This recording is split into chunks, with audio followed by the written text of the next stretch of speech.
This fat tire full suspension electric bike says it can do 60 miles on a single charge. And the price is $13.99 in the link below this video. It's got a coil shock on a 4-bar linkage, hydraulic brakes, torque sensor, and it's called the Kingbull Rover 2.0. Check the link below the video to see if I have a discount code down there, but don't buy the Kingbull just yet. Let's review it and see what it's made of. Explore the unknown, master freedom. Let's build it.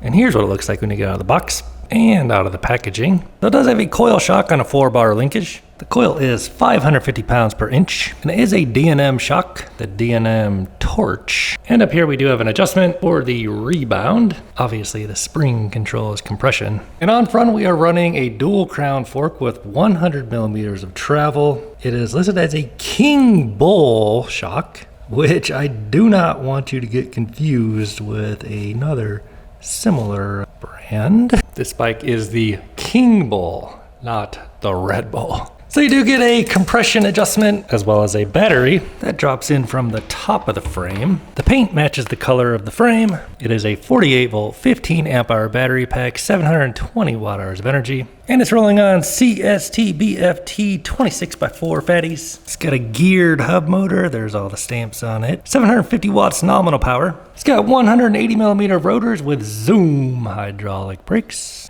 Same thing up front. And it's got open dropouts on the fork. And Kingbull is the only company I've ever seen use an axle that looks like this. It also comes with pedals and a seat with a quick release for easy adjustments. And no fenders to keep the weight down, but a giant headlight and an air pump to blow up the tires. Of course, your manuals and display manual. A cable bike lock and this light for the rear seat post because there is no integrated light, and a cell phone holder. The charger is a 3 amp charger on a 15 amp hour battery pack. Would be 5 hours to charge from empty to full, and a pack of tools. We get 7 speeds on a Shimano cassette and a Shimano Altus derailleur. Chainring with a double guard.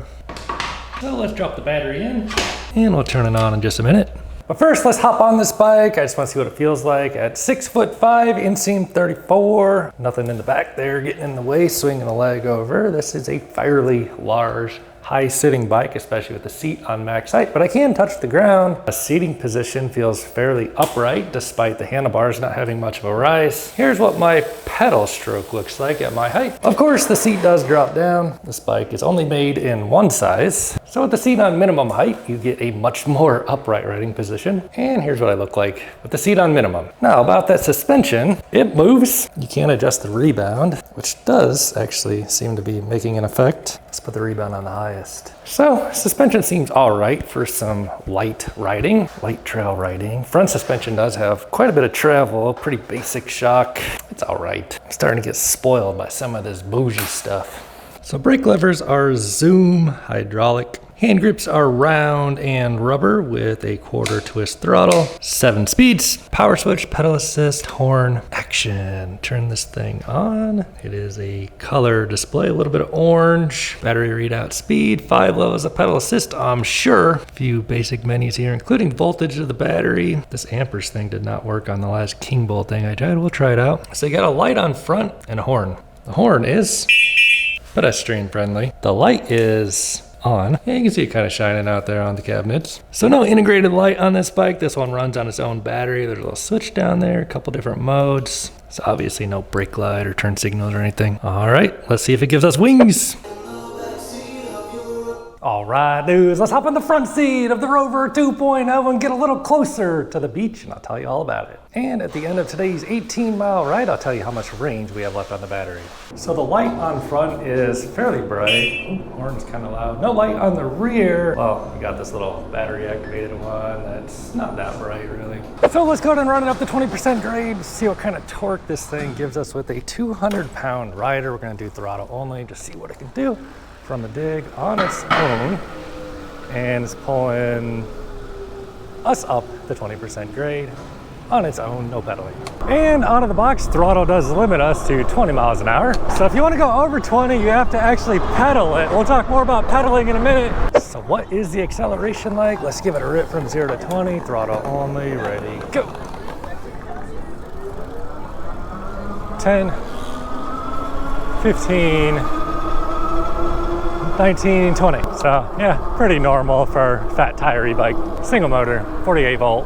So we're gonna test the top speed on this thing. We're just throttling right now. Easily past the non-motorized bike, right? So once you get up to 20, you have to start pedaling this thing that has a torque sensor. A little motorcycle cuff there.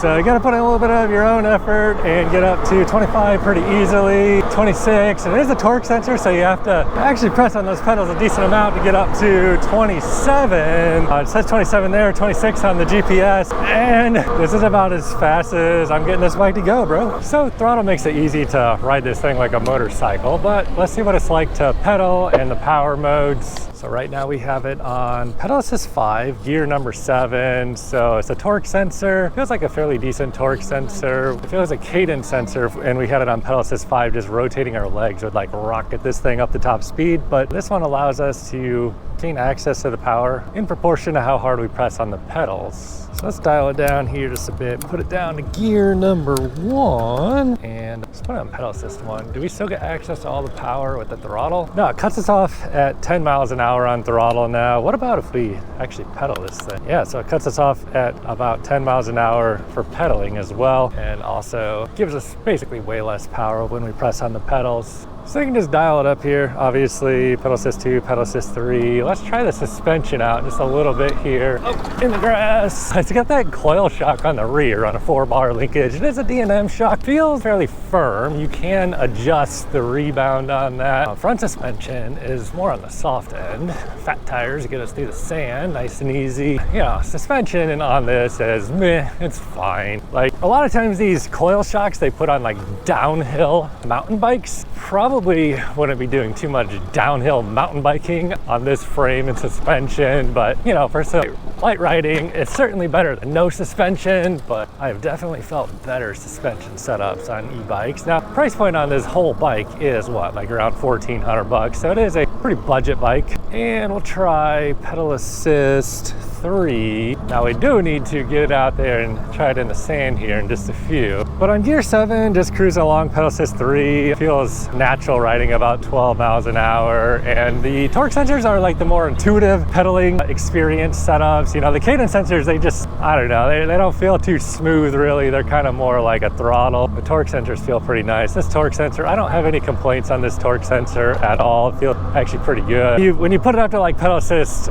3 and pedal assist 4, pedal assist 5, it gives you pretty liberal access to that power. So you don't need to really give yourself a super strenuous workout on this thing if you don't want, but obviously you could just bump it down to like pedal assist 1, pedal assist 2. It makes it a lot more challenging. Tires are on 20 PSI. I'm gonna throw this thing on pedal assist 5, get a bit of a rollout here. These fat tires are generally pretty good for going over sand. Now the power on this one, we'll try it on the flat sand in a few here. So we've got it on pedal assist 5. I'm gonna drop it a couple gears here and get it up to speed, see if we can blast through some sand here. And we're throttling only right now. I'm gonna just start pedaling it a bit here. So it's got enough power to ride along the sand. We are losing momentum just a little bit here, and the gearing on it makes it pretty hard to pedal, even on gear 1. But you kind of hop off the seat and waddle along. Yeah, it doesn't really want to do this on throttle so much. And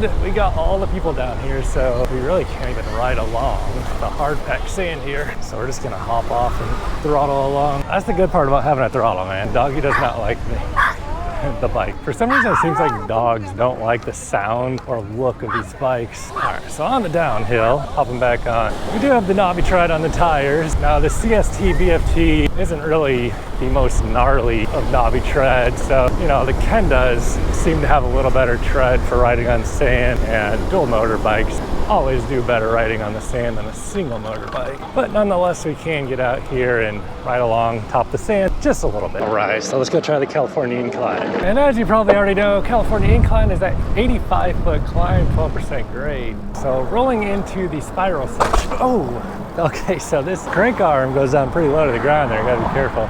But plenty of power, and we're not getting any sort of wheel spin, obviously, because there is no front motor on this. And throttling it only here. It is pulling us up, and starting at the base here, we'll do full throttle. So it doesn't show us our power or amps or anything on here, but we're getting up to 10 miles an hour, 13 miles an hour. So it does seem like once your speed starts getting reduced really low on this one, it'll kind of cut your power. And usually that's to prevent burning the motor up or something, because when you send a ton of power through a hub drive motor at really low speed, you could burn it up. So we're up to 20 miles an hour here. And if you want to go faster than 20, you know what you have to do. Put a little work on your own. The e-bikes always make this hill look easy, but rest assured, it is not if you don't have a motor. So let's give it a little brake test here from just over 20 miles an hour. We are on Zoom hydraulic brakes, 180 millimeter rotors. Levers feel nice. I like these way more than the DY Islands. Not bad stopping power on this thing at all. It's, in fact, pretty good. Brakes on this thing are pretty much what I would consider to be like the minimum safe braking setup on a bike like this. Good news is we don't have mechanical brakes. So we're gonna head on home, check the final range. I'll share my final thoughts along the way. So list price on this bike is $1 shy of $1,400 at the time of the recording. If you do want to grab one, use that link down below the video. It would help support my reviews, and I'd greatly appreciate your support. What are my final thoughts on this bike? Meh, you know, it's a fat tire e-bike. It's all right. There's really nothing special about this bike at all. But, you know, it's got that coil shock on the rear on that 4-bar linkage, which is kind of the one and only thing that make it somewhat unique. Now, the rear suspension is really nothing to write home about. It's not bad, it's not great, it's, you know, it's suspension, which is better than no suspension. Range on this one, we'll see in a minute. It's 48 volt, 15 amp hours, so you know, power is nothing extraordinary. It does ride more like an electric bicycle than an electric motorcycle, because, you know, the smaller battery compared to some of the stuff out there, it does make this thing feel a little bit more bicycle-like. And it's got the torque sensor too, so that's not bad if you want something that rides like a bike. And that's pretty much my final thoughts. So let's head on home, check the final range. All right, so just finishing up the route. 17 miles. We were out there for about an hour, 20 minutes ride time, averaging 12.78 miles per hour today. Battery is showing 2 out of 5 bars remaining and 47.8 volts. So with the 48 volt, 15 amp hour battery pack, you know, it's not like the most giant battery, but it does make this bike kind of ride more like a bicycle than a motorcycle. So if you're looking for something that's not like crazy heavy, that comes in this format, a fat tire e-bike, this one could be an option for you. So this price, $1,400, and the link below if you want one. Use that link. Doesn't matter to me, bro. I'm just showing you the bike, bro. This is like show and tell for grown-ups. You do you, bro. However, if this is not the bike for you, check this video out. See you over there.